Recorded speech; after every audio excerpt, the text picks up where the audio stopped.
पश्चिम बंगाल के बिष्णुपुर से सांसद श्री सौमित्र खां संसद में जनता की निडर आवाज के रूप में पहचाने जाते हैं। भारतीय जनता युवा मोर्चा पश्चिम बंगाल के अध्यक्ष के रूप में वे युवाओं के लिए प्रेरणा हैं।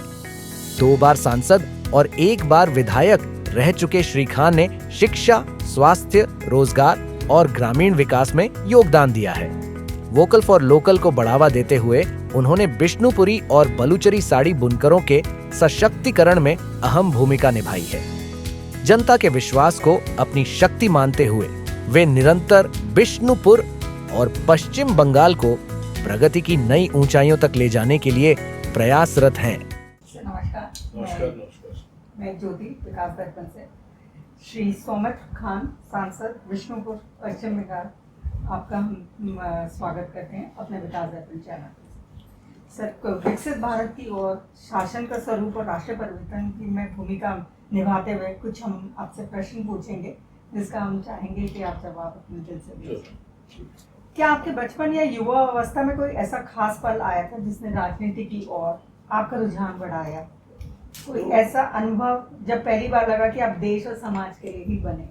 तो राजनीति ऐसा चीज है जिसका घर में पहले से कोई राजनीतिक है तो ऐसे वो आ जाते हैं, वो माइंड सेटअप का बात है। जैसे हम लोग एक्चुअली पश्चिम बंगाल में एक्चुअली क्लब में दुर्गा पूजा, क्लब में अड्डा, और क्लब ही आपका आज 20 साल पहले क्लब ही आपका एक गांव का प्रतिनिधित्व करते थे। तो मैं भी एक क्लब का मेंबर था। तो जब पहले एक युवा होने के नाते पहले क्या होते हैं ना, जैसे जिसका नेता कोई तैयार नहीं होता है, नेता गवर्नर बटा से एक घटना घटी थी। जैसे रोड का साइड में जो लॉरी खड़ा होता है, जो ट्रक खड़ा होता है, तो मैंने उसका प्रतिवाद किए थे, उसका विरोध किए थे। रास्ते का साइड में ट्रक खड़ा मत करो, कोई पार्किंग एरिया में करो जी। लेकिन उस टाइम उन्होंने सुना नहीं, तो बोले जो करना है हम लोग का रखेंगे, तो ट्रक तो रास्ते में रहेंगे। बहुत सारे एक्सीडेंट हो रहा था। तो वो पहली है, चलो इसका पहले एक साधारण एक छोटी सी रैली निकली थी और उसका लीडरशिप मैं कर रहा था। तो उसी का बाद उन लोग से थोड़ा सा झगड़ा हुआ जी। उसके साथ तो मैं भी उन लड़ाई से कारण से धीरे धीरे पॉलिटिक्स का राजनीति में जुड़ गया। इसका पहले मैंने कॉलेज राजनीति में किए थे, तो कॉलेज राजनीति में मजा भी है। कॉलेज में आपका कोई पार्टीशन देख के होता है वोट। कॉलेज में आपका दोस्त क्या कर रहा है, आपका कौन नियरेस्ट दादा जो होता है, नियरेस्ट कॉलेज का सीनियर जो होता है, उनके साथ लड़ते कॉलेज में राजनीति किया हूँ, क्योंकि कॉलेज का राजनीति एक अलग मजा होता है। उसके बाद चुप हो गए थे, लेकिन जब इसका झड़ना शुरू हुआ था फिर जुआ पॉलिटिक्स शुरू किया। मैंने एकदम छोटा सा बूथ लेवल से शुरू किया हूँ, युवा लीडर। तो होते होते आज सांसद भी हो गया। आपके परिवार ने आपकी इस राजनीतिक यात्रा को कैसे आकार दिया? इस रास्ते में उनका समर्थन आपके लिए कितना अहम रहा? देखिए, मैं तो मेरा उम्र है 45 साल जी, लेकिन मेरा पॉलिटिक्स का जन्म हो गया 20 साल से ऊपर, 22 साल हो गया मेरा जन्म। तो उस टाइम तो कोई परिवार भी नहीं था। परिवार तो था हमारा पिताजी, माताजी और 10 बहन।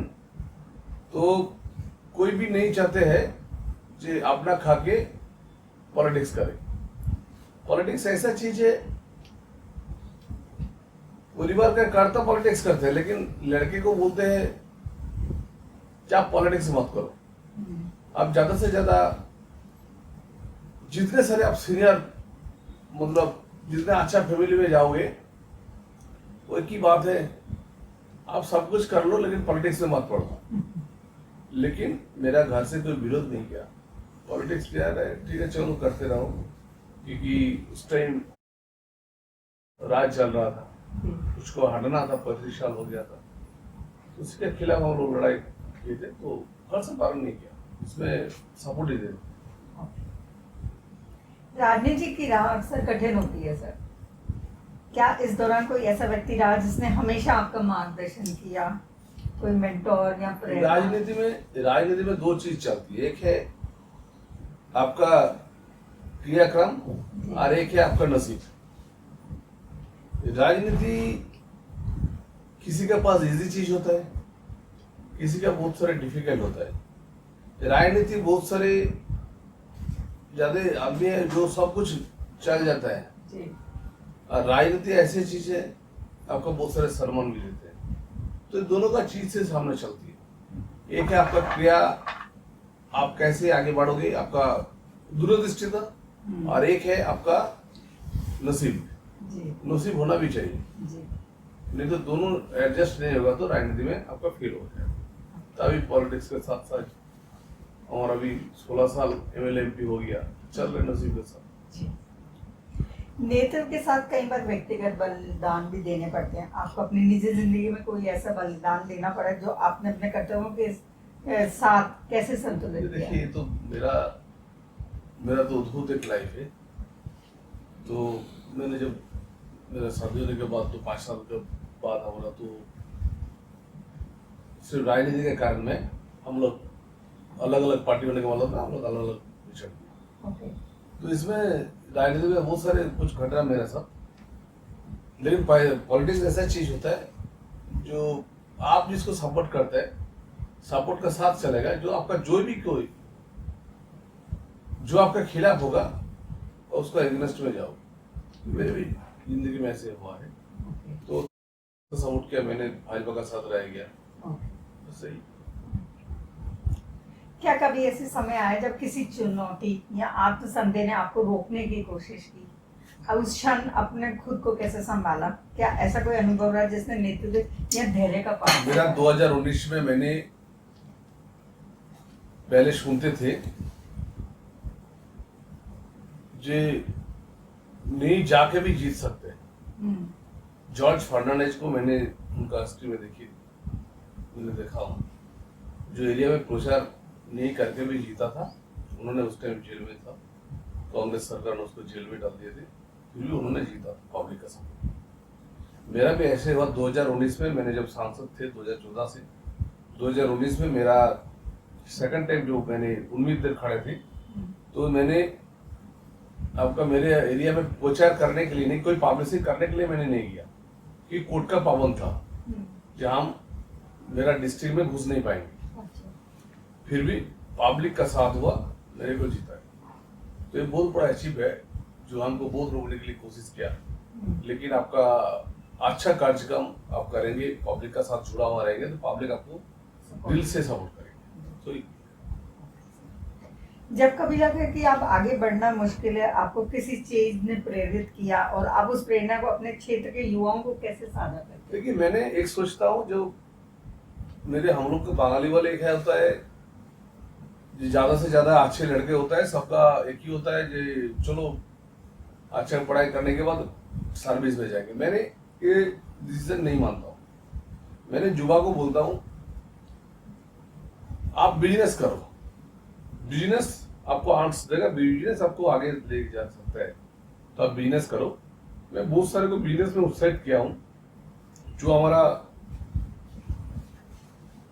वस्त्र शिल्प में, मतलब जो आपका बालूचोरी साड़ी भी कारीगर होता है, तो इन लोग को उत्साहित करता हूँ। मैं हर आदमी को बोलेंगे जो आपका हाथ का सामने पैसा है, आप कैसे कमाओगे, ये आपका टैलेंट पर ऊपर होगा, आपका थिंकिंग का ऊपर होगा। तो यही है, मैं बहुत सारे को उत्साहित किया हूँ, और विष्णुपुर का पब्लिक युवा से बहुत आगे जा रहे हैं। आप विष्णुपुर पश्चिम बंगाल का प्रतिनिधित्व करते हैं सर। ये क्षेत्र अपनी समृद्ध सांस्कृतिक धरोहर लोक कला, सामाजिक विविधता के लिए जाना जाता है। आपके अनुसार विष्णुपुर की ताकत और संभावना किस तरह राज्य और देश को प्रगति में योगदान दे सकती है? देखिए, विष्णुपुर ऐसा आएगा है जैसे भारत में सिर्फ विष्णुपुर में मुगल साम्राज्य को घुसने नहीं दिया। सिर्फ विष्णुपुर ऐसा हमारा हिस्टोरिकल प्लेस है जहाँ महाराजा हम्बी ने तो मुगल साम्राज्य भी वहां पे घुस नहीं पाए। अगले दाम पे खड़ा हुआ और वहां पे सनातन का जाएगा है। बहुत सारे टेराकोटा का मंदिर है, जैसे विष्णुपुर का राजवंश, विष्णुपुर में जोड़ मंदिर से लेके बहुत सारे ऐतिहासिक स्थान है। तो ऐतिहासिक मंदिर भी है, टेम्पल भी है, जो हमारा विष्णुपुर का साथ जोड़ रहा है। फिर उसके साथ हमारा विष्णुपुर का जो बालूचोरी साड़ी होता है महिलाओं के लिए, बालूचोरी और स्वर्णचोरी एक साड़ी होता है, विष्णुपुर सिल्क होता है, ये हमारा बहुत फेमस है। आज विष्णुपुर बालूचोरी का साथ हमारा विष्णुपुर का मान सम्मान हमारा आगे जा रहा है। भारत जैसे जैसे अपनी आजादी के 100 वर्ष की ओर बढ़ रहा है, आपका भारत के भविष्य को लेकर क्या सपना है सर? भारत आगे चलेंगे। भारत में एक अच्छा प्रधानमंत्री मिला है अभी, जो हमारा 10वें स्थान में थे हमारा इकोनॉमी, अभी हमारा देश का प्रधानमंत्री नरेंद्र मोदी जी का नेतृत्व में हम लोग अभी चौथी इकोनॉमी में आया, तो 4th इकोनॉमी वर्ल्ड में आया। तो अभी हम लोग बहुत आगे जाएंगे। भारत एक बांग्ला में कहावत है, शत शत वेणु रवि भारत आवार जगत सवाई श्रेष्ठ अर्जुन रवि। भारत वर्ल्ड का बेस्ट होगा और भारत का जो पॉपुलेशन है ये हमारा पावर होगा, ये पावर लेकर हम लोग आगे बढ़ेंगे। आपके अनुसार पश्चिम बंगाल में कौन सी केंद्रीय योजनाएं सबसे अधिक प्रभाव डाल रही हैं और स्थानीय समुदायों तक उनके लाभ प्रभावी ढंग से पहुंचने के लिए क्या उपाय किए गए? पश्चिम बंगाल सरकार आपको पहले केंद्र सरकार का बहुत सारे प्रोजेक्ट को सामने आने नहीं दिया। एक है आयुष्मान भारत, एक है आपका विश्वकर्मा योजना, ये बहुत आगे लेके जा सकता था, लेकिन करने दिया। इसके खिलाफ हमारा पश्चिम बंगाल का पब्लिक को कष्ट हो रहा है, दुख हो रहा है। तो हमारा किसी बीमा योजना, प्रधानमंत्री किसी बीमा योजना आगे लेके जा रहा है। हमारा जो बेटी बचाओ बेटी पढ़ाओ वो आगे लेके जा रहा है, क्योंकि बहुत अच्छा एक सब्जेक्ट है बेटी बचाओ बेटी पढ़ाओ। बेटी हमारा जब तक आगे नहीं जाएंगे तो हम लोग पीछे चला जाएंगे। तो बेटी को सामने लेके हम लोग आगे जा रहा हूँ। तो बेटी बचाओ बेटी पढ़ाओ तो इसमें हमारा बहुत अच्छे जा रहा है, तो इसकी लेके हम लोग आगे आज भी राजनीति में युवाओं की भागीदारी सीमित है सर, खासकर दूर दराज क्षेत्रों में। आप युवा नेतृत्व को बढ़ावा देने के लिए कौन से ठोस और व्यावहारिक कदम करते हैं? एजुकेशन करो आपने सीखने के लिए।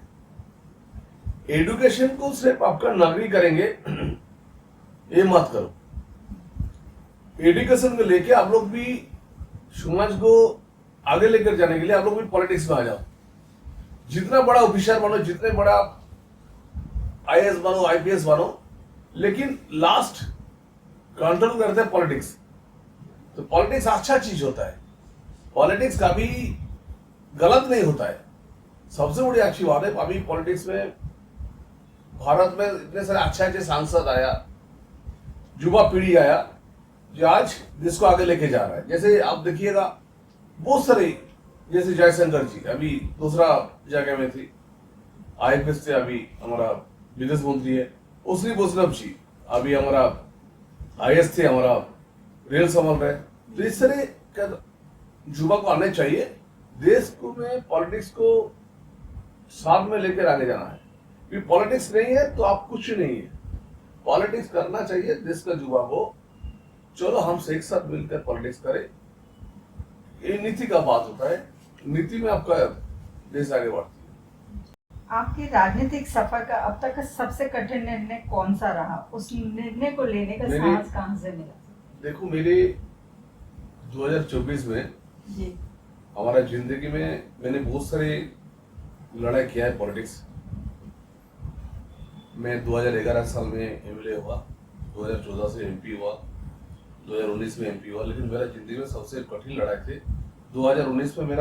मैं एरिया में नहीं घुसा, फिर भी मैंने जीता क्योंकि मेरा कॉन्फिडेंस था मैंने जीतेंगे। 2024 में मैंने जिंदगी का सबसे बड़ा लड़ाई लड़ी। मेरे सामने मेरे एक्स वाइफ खड़े होते, ये सबसे बड़ा जिंदगी में सबसे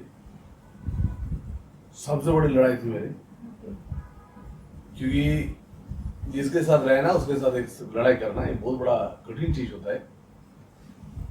अरे नहीं जीतते तो भाई तुम्हारा कुछ दाम नहीं है, तुम पॉलिटिक्स करता ही नहीं हो। जो बीबी का साथ आ गया, ये कहाँ पर भी नहीं हुआ, पूरा वर्ल्ड में मेरी साथ भी सेम हुआ। तो ये जिंदगी में सबसे बड़ी लड़ाई थी 2024। आज जब आप सांसद में देश की आवाज है, तो आप सफलता को किस रूप से देखते हैं? केवल उपलब्धियों में या लोगों के जीवन के बदलाव के रूप में? एक सांसद आपका कोशिश करेंगे, और सीनियर सांसद होने के नाते मेरा 3rd टाइम हो गया, तो इसलिए मेरे सीनियर सांसद होने के नाते आप जितना कोशिश करेंगे, आप एरिया का पब्लिक का डिमांड आप लोकसभा में बोलोगे, आप जितने सारे मंत्री मिनिस्टर को चिट्ठी देंगे, तो हर दिन आपको 2-4 चिट्ठी देना चाहिए हर मिनिस्ट्री दफ्तर में। तो आप जितना चिट्ठी देते आपका कुछ ना कुछ काम होगा। पीछे लग के रहना चाहिए। ऐसे कोई भी सांसद जो रहेगा भाई मेरा एरिया में काम ऐसे हो जाएगा, कभी नहीं। जितने लड़ोगे उतने कर पाओगे। जैसे मैंने एक काम किया हूँ मूसाग्राम वाले 70 साल, उसको 2 कनेक्टिविटी ज्वाइन करने नहीं दिया, eastern railway and south eastern railway, 2 officer कभी भी ज्वाइन करने नहीं दिया। मैंने कम से कम 52 लेटर्स दिया था, और 42 बार मैंने देखा किया था, मुलाकात किए थे 40 बार पहले रेल मंत्री जी से। तो लेकिन मैंने थुका नहीं हुआ। लेकिन आज हमारा कनेक्शन हो गया, लेकिन 70 साल में जो नहीं हुआ, लेकिन 5 साल में मैंने करके देखा है। तो जितने आप पीछे लगते रहोगे एरिया का काम करने के लिए, तो बहुत आपका आगे जाए। अगर आपको फिर से अपना जीवन जीने का अवसर मिले, तो क्या आप फिर से राजनीति को ही चुनेंगे? राजनीति छोड़ने का कोई पॉलिटिशियन राजनीति छोड़ नहीं पाएंगे।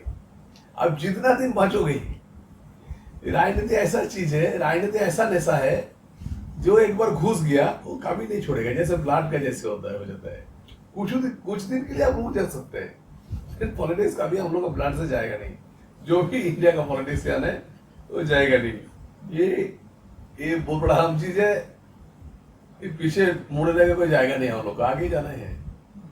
जब आप राजनीति से कुछ समय के लिए अलग होते हैं तो नहीं, बिजनेस करता हूँ मैं। मेरे को बहुत अच्छे लगते हैं। मेरे बच्चे के साथ लेके घूमता हूँ, और एक है मैं नया बिजनेस का थीसिस ढूंढ रहा हूँ। जी, लोकल फॉर वोकल में कैसे आगे बढ़े। मैंने बहुत सारे को इंस्पायर करता हूँ बिजनेस का, मेरे को अच्छे लगते हैं। ये कुछ समय आपका बिजनेस में आपका दिमाग लगाओ तो आगे जा सकते हैं। तो एक है बच्चे के साथ, परिवार के साथ बिजनेस के साथ। तो आप लोकल में कौन सा प्रोडक्ट है? वोकल फॉर लोकल में मेरा विष्णुपुर में जो बालोचनी साड़ी है एक है, और एक है अभी पूरा भारत में मेरा एक एप्स आ रहा है। मतलब 4-5 इंजीनियर एप्स आ रहा है। जैसे अभी अमेज़न आ रहा है, पूरा बाहर से आ रहा है, किसी का दुकान है, किसी को पता नहीं। आपका जहाँ पे लोकल है, लोकल बोल आप जहाँ पे रहते हैं, वो दुकान आपका सामान है लेकिन उसका बिक नहीं रहा है, क्योंकि उससे कम रेट से नहीं तो आपका ऐप्स में उसका आ रहा है। तो मैंने उन लोग को, दुकान लोग को जोड़ने का कोशिश कर रहा हूँ, ये लोग भी ऐप्स पे बिक्री सेल करें। क्योंकि अभी बहुत सारे हो गया एरिया का जो है, जैसे आज का इंटरनेट का युग में या आज के युग में आपका घर से सामान बाहर में बेच सकता। तो मेरे एरिया में जितने सारे अच्छा टेराकोटा, बालूचरी साड़ी, शारनेचरी साड़ी, विष्णुपुर सिल्क, गामछा, इसलिए हम लोग इंटरनेट के थ्रू बाहर में सेल करने के लिए कोशिश कर रहे हैं। तो ये लोग कर रहे हैं। डिजिटल युग में आम जनता से संवाद अब पहले से कहीं आसान हुआ है। आप अपने क्षेत्र को लोगों को जोड़ने के लिए डिजिटल प्रयोग किस तरह उपयोग करते हैं? डिजिटल नहीं करोगे तो अभी आगे जाना मुश्किल है। एक है देखो, फेसबुक होता है, ट्विटर होता है, इंस्टाग्राम होता है, यूट्यूब होता है, आपका डिजिटलाइज्ड जैसे इकोनॉमी में आ रहा है, ऐसे ही आपका प्रचार सब कुछ अभी डिजिटल होगा। पब्लिक को घर में जाना पड़े, जान पहचान हो गया कि आपका सांसद कुछ अच्छे कर रहा है क्या खराब कर रहा है। तो डिजिटल का प्रचार, आपका अच्छे काम करो तो डिजिटल प्रचार ऐसे ही हो जाए, जो बुरा काम करो तो आपका डिजिटल प्रचार आपका नेगेटिव में जाएगा। डिजिटल प्रचार ऐसे हो। सर, हम अपने आखिरी सवाल की ओर बढ़ते हुए, आज के युवाओं, खासकर ग्रामीण और सीमावर्ती क्षेत्रों के युवाओं को आप क्या संदेश देना चाहेंगे ताकि वे देश निर्माण में आपकी अपनी भूमिका को पहचान सके और आगे बढ़ सके? देखिए, एक बात बोलेंगे, कभी नर्वस मत होना। जिंदगी में जो भी आ जाए, अभी आजकल का युवा का सबसे बड़ी बात हो है, युवा अभी संघर्ष लड़ाई करना वो रुक जाते हैं। मैं युवा को ही बोलेंगे, जिंदगी में कभी रुकावट मत आना। जो हमारा एक काम नहीं हुआ तो मेरा जिंदगी खत्म, ये मत सोचना। ऊपर वाले ने, भगवान ने, ईश्वर ने तुम्हारा दूसरा रास्ता खोला चुका है। आप एक रास्ते में जाओगे तो एक रास्ता बंद हो गया तो दूसरा रास्ता कुछ ना कुछ तो खुलेगा। जिंदगी में हारना मत, मुट्ठी लगा के लड़ना है, आगे बढ़ना है। कभी नेगेटिव मत सोचना, पॉजिटिव सोचो तो आगे जाओगे, 100% आगे जाओगे। और सबसे बड़ी बात है, देश सुरक्षित रहेंगे तो हम लोग सुरक्षित रहेंगे। देश के साथ हर टाइम अच्छे काम करो। मतलब कभी भी मत सोचना ये देश का क्या होगा, हम आगे बढ़े नहीं। देश सुरक्षित रहेंगे तो हम लोग सुरक्षित रहेंगे। तो ये कोई जात नहीं, कोई पात नहीं, सब एक ही है। हमारा प्रधानमंत्री जी की जैसे बोलते हैं, देश को सामने लेके आगे लेके जाने का, देश का जो सुरक्षा रहेगा, देश का जो अच्छा होगा वो हम करेंगे। और देश रहेंगे तो हम लोग रहेंगे, और देश कुछ बिगड़ जाएंगे तो हम लोग पूरा परिवार खत्म हो जाएंगे एक दिन। तो इसलिए पॉजिटिव रहो, पॉजिटिव एनर्जी के साथ रहो, उठो जागो, आगे चलो। Thank you so much sir, आपने अपना कीमती समय हमें दिया। आपका बहुत आभार। Thank you sir.